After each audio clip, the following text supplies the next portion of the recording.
Herkese yeniden merhaba arkadaşlar. Bugün sizlerle böyle çok tatlı iki renkli mini çanta öreceğiz. Ben bu modeli daha önce örmüştüm aslında. Büyük plaj çanta üzerinde örmüştüm ama ses tonum çok kısık olduğu için çoğu izleyicilerim maalesef ki beğenmemişler. O yüzden tekrar çekmemi istediler. Ve ben de şimdi sizlere tekrar mini çanta üzerinde göstermek istedim arkadaşlar. Model oldukça kolay, çok hızlı ilerliyor. Bir saatte örebileceğiniz bir model. Ben şöyle beyaz ve natürel renkte iplerim vardı küçük küçük. Onları değerlendirmek istedim. Yaklaşık olarak bir renk kullanırsanız bu şekilde, bu büyüklükte bir ip yeterli. Beyazda yine bundan biraz daha küçük ip kullandım. Bu natürel renkte de daha küçük bir ip kullandım. Şimdi beyaz ipim kalmadığı için maalesef sizlere gösteremiyorum boyut olarak ama dediğim gibi sadece bu boyutta bir ip yeterli oluyor mini çantalar için. Bu arada 3 numara tığ kullandım ve kulpum için de şöyle hazır kulplar satılıyor. Bunlardan kullandım. Hemen isterseniz yapımına geçelim arkadaşlar. Şöyle ipimizi alıyoruz arkadaşlar. 22 adet zincir çekiyorum ben. Bakın bu birinci zincirim. 2 3 4 5 bu şekilde çok sıkmadan zincirlerimizi çekeceğiz. Şimdi ben hızlıca çekeyim ve daha sonra kaç zincir çektiğime bakacağım. Bakın çok sıkmıyorum. Rahat bir şekilde zincirlerimi çekiyorum.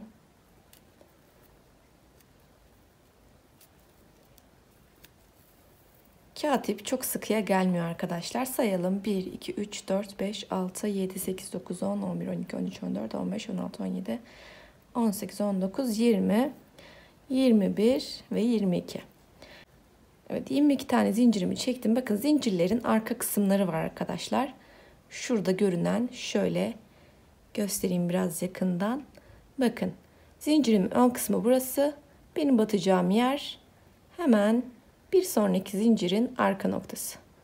Şu kısımlardan sık iğnelerimizi örüyoruz. Bakın şuraya batıyorum ve sık iğnemi örüyorum. Şöyle bakın, ön kısım burası. Şöyle çevirdiğimde üstte görünen şu çizgilerden batacağız. Bakın çizgi burada, hemen buradan battım. Şimdi sıranın sonuna kadar bu şekilde sık iğnelerimizi batıyoruz. Yeni başlayanlar için videoyu burada hızlatmayacağım. Bu şekilde sık iğnelerimi yavaşça örüyorum. Şöyle batıyorum.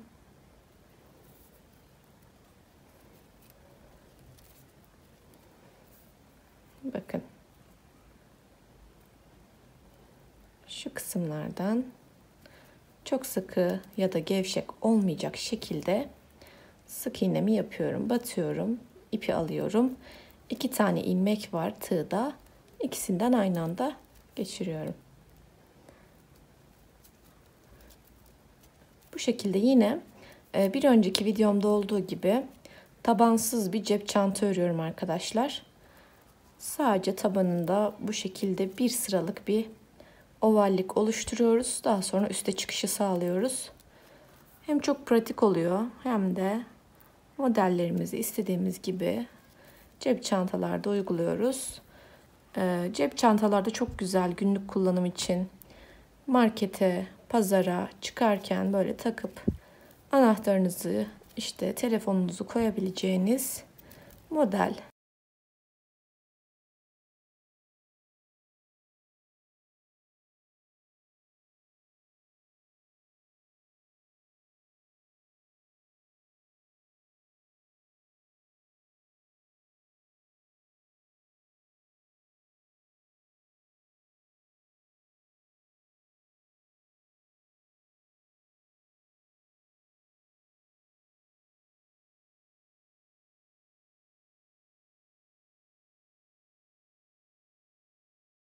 Bakın son kısma geldim. Şimdi zincirimin ön kısmı bu taraf arkadaşlar. Biz arkalara batıyorduk. O yüzden şuradaki görünen, önde görünen şu ilmeğin içerisinden geçiriyorum. Şöyle biraz son kısım zor oluyor. Buradan da geçirip bir tane sık iğnemi batıyorum. Hemen aynı noktaya bakın. Buraya Bir tane daha. Bu sefer zincirin içinden oluyor. Bakın şöyle dönmüş olarak sayıyorum. Şu kısmın içinden şöyle geçirdim ve sık iğnemi ördüm. Şimdi karşılıklı olarak sık iğnelerimi batmış oldum. Hemen yanından devam ediyorum. Şuradaki ilmeğin içinden sık iğnemi batıyorum. Bu sefer bu şekilde karşılıklı sık iğnelerin karşısından sık iğneler batarak ilerleyeceğim. Beyaz renk tercih ettim ki net görünsün diye. Bakın boğumlar zaten belli. Şöyle baktığımızda görünüyor arkadaşlar boğumlar. Bu kısımların içerisinden şöyle şurada sık iğnemin karşı noktasından batıyorum.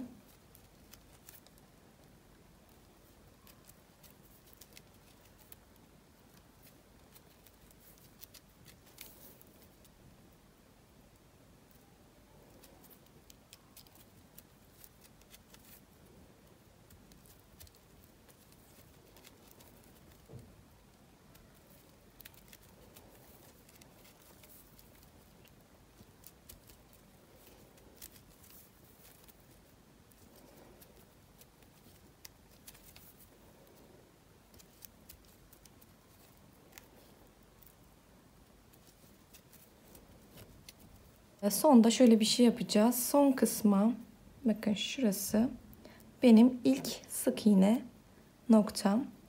Oraya batmayacağım arkadaşlar. Direkt birleştirme yapacağım. Sık iğnenin hemen şu tepe kısmına. Bakın burada sık iğnem var. Bunun tepesi şurası oluyor.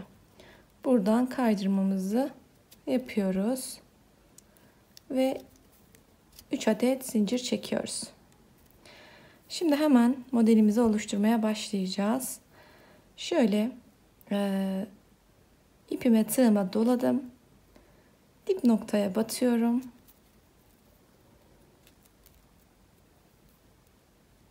Ve ikili trabzan örüyorum.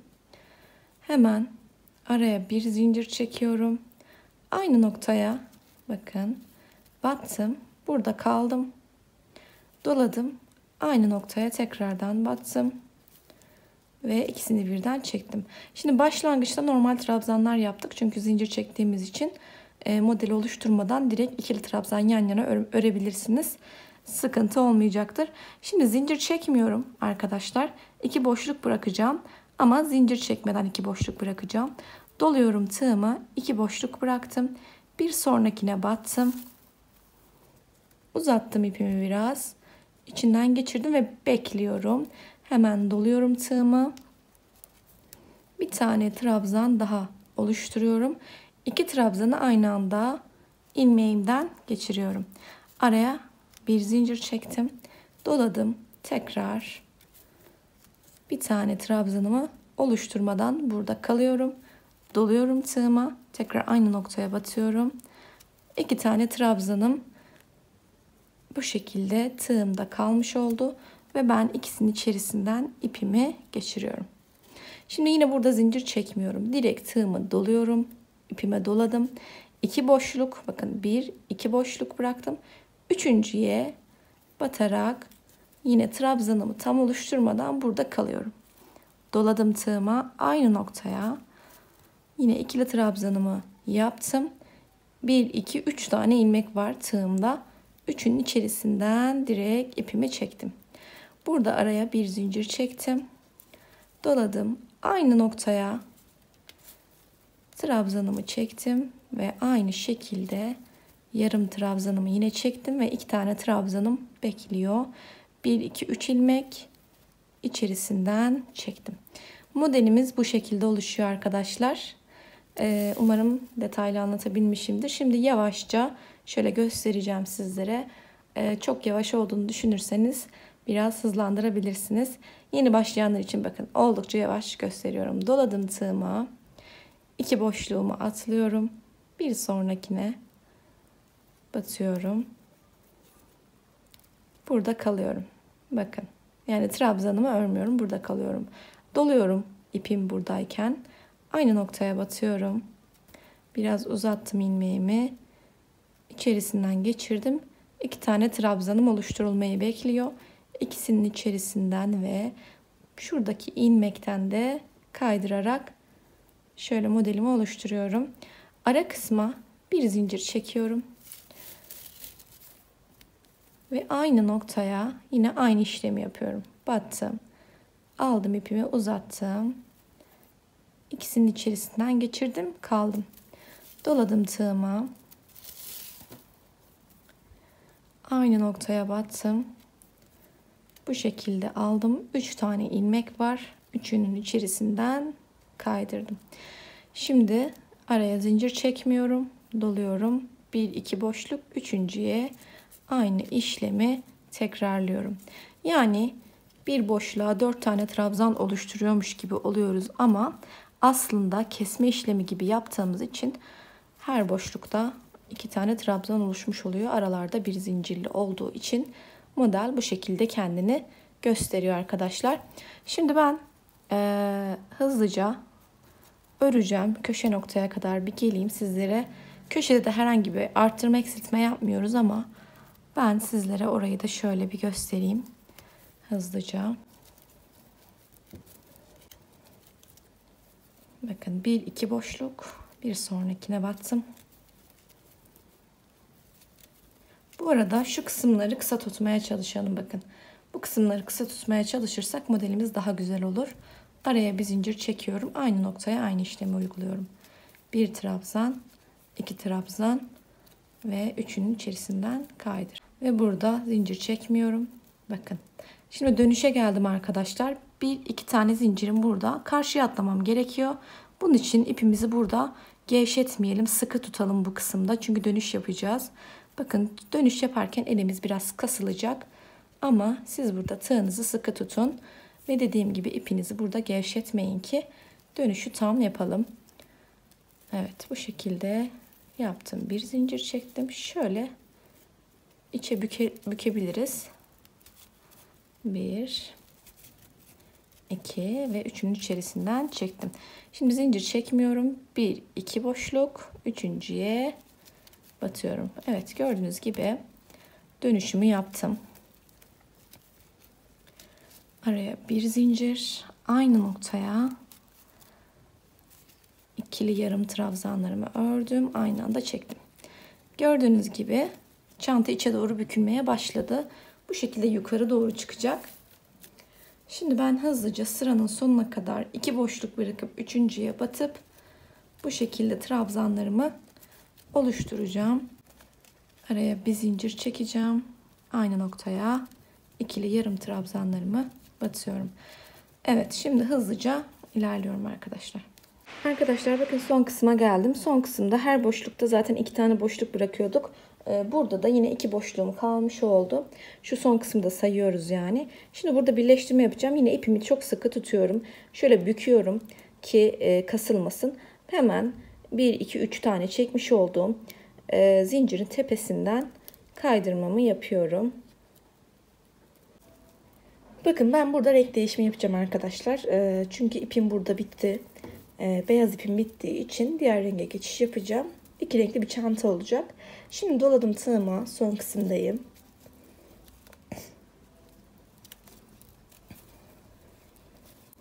İki tane ikili trabzanımı aldım. Şimdi bakın normalde bunu alıyorduk. Şimdi bunu almayacağım. Yani burayı diğer rengimle direkt çekip kapatacağım. Şimdi burada hemen bir düğüm atalım. Sökülme olmasın. 2 tane düğüm yeterli olacaktır. Daha sonra içeride gizleyeceğiz bunları. Şimdi karşı noktadan birleştirmemizi yapıyoruz. Bakın 1 2 3. boğumun içerisinden kaydırmamı yaptım. Bir kaydırma daha yaptım ve orta boşluğa geldim. Bir kaydırma daha yaptım. Burada 3 zincir çekiyorum. Doluyorum tığıma. Normal ikili trabzan örüyoruz burada. Başlangıçta hep aynı işlemi yapıyoruz. Bir zincir çektim. Şimdi modelime geçişimi yapıyorum bakın. Modelimin ikinci kısmı burası. Battım. Trabzanlarımı çekmedim. Ve burada çektim. Zincir çekmiyorum. Diğer noktaya atlıyorum. İkili trabzanımı çektim. Tekrar battım. 2 tane ikili trabzanım. İkisinin içerisinden ipimi çektim. Araya bir zincir ve aynı noktaya tekrar ikili trabzanlarımı örüyorum. Şimdi zincir çekmeden diğer kısma geçebiliriz. Bu şekilde yaklaşık 10 sıra kadar öreceğim. Sizler de çantanızı istediğiniz uzunluğa getirin. Daha sonra çantamızın çevrelemesini yapacağız. Hızlıca örüyorum arkadaşlar. Arkadaşlar bakın son sıralardayım. Şimdi şöyle biraz yavaş bir şekilde size tekrar göstereceğim son kez. İkili trabzanımı yaptım. İçinden almıyorum ipimi. Yani ikili trabzanımı tamamlamıyorum. Doluyorum. Aynı şekilde tekrar battım. İkisini içerisinden geçirdim. 3 boğumum var. 3'ünün içerisinden aynı anda geçiriyorum. Araya bir zincir çekiyoruz. Aynı noktaya tekrar doluyorum tığıma. Bakın aynı noktaya batıyorum. İkili trabzanımı tamamlamadan tekrar doluyorum. Aynı şekilde ikili trabzan oluşturduğum için içerisinden çekiyorum. Karşı noktanın boşluğuna gelirken zincir çekmiyorum, doluyorum ve orta boşluğa yine aynı işlemi tekrarlıyorum. Bu arada ben natural ipimi değiştirdim arkadaşlar. Diğer ipim çok yeterli değildi. O yüzden bu ipime geçtim. Bunda da 4 sıra ördüm.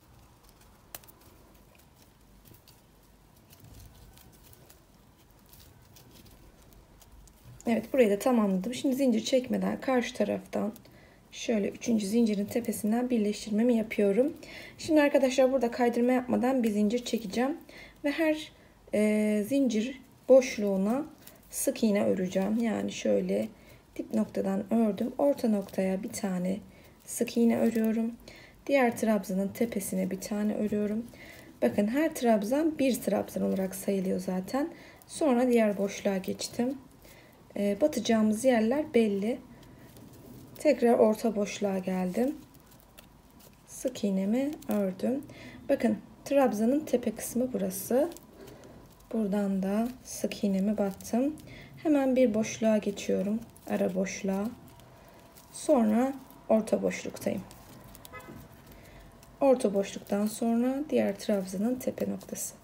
Bu şekilde sık iğnelerimizi sıra sonuna kadar getireceğiz. Çantamızı artık ütüleyip kulp kısmını yapacağız arkadaşlar. Şimdi ben hızlıca bu şekilde sık iğnemi örüyorum.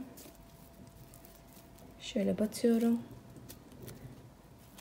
İçerisinden geçiriyorum. Şimdi bunu hızlıca öreceğim. Bakın son sıraya da batıyorum arkadaşlar sık iğnemi. Buraya da battım. Bu benim trabzanın tepe noktası. Şuraya batmıyoruz artık. Çünkü oraya batarsak artımı olacaktır. Şimdi ipimi burada direkt çekiyorum yukarıya. Ve karşı tarafta tığımı içe sokuyorum bu şekilde. İpimi içeriye alıyorum. Daha sonra bakın son sık iğnenin arka boğumundan şuradan ipimi tekrar içeriye alıyorum. Burada biraz çekiştireceğim. Ve içeride düğüm atacağım. Tam şu araya bakın. Şuraya. Şu boşluğu da çekiştiriyoruz ve orası çok geniş olmasın diye. Şöyle bir tane düğüm attım.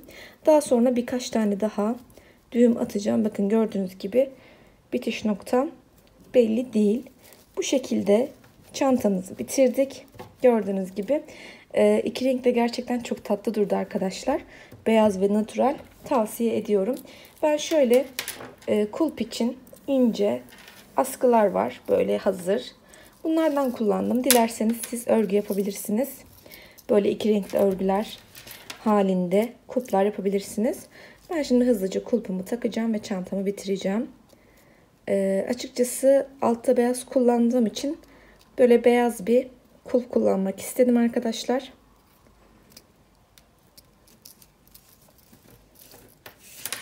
Bunları da bu şekilde karşılıklı olarak takarsanız gayet güzel olacaktır. Bakın şuradaki boğumdan geçiriyorum. Bir de bu taraftakinden geçiriyorum. Gördüğünüz gibi çok güzel bir kulp ve takması da çok rahat. Evet, çantamız bu şekildeydi arkadaşlar. Öreceklere şimdiden kolay gelsin diyorum. Gerçekten çok kolay. Bir saat örebileceğiniz bir model. Mutlaka örmenizi tavsiye ederim.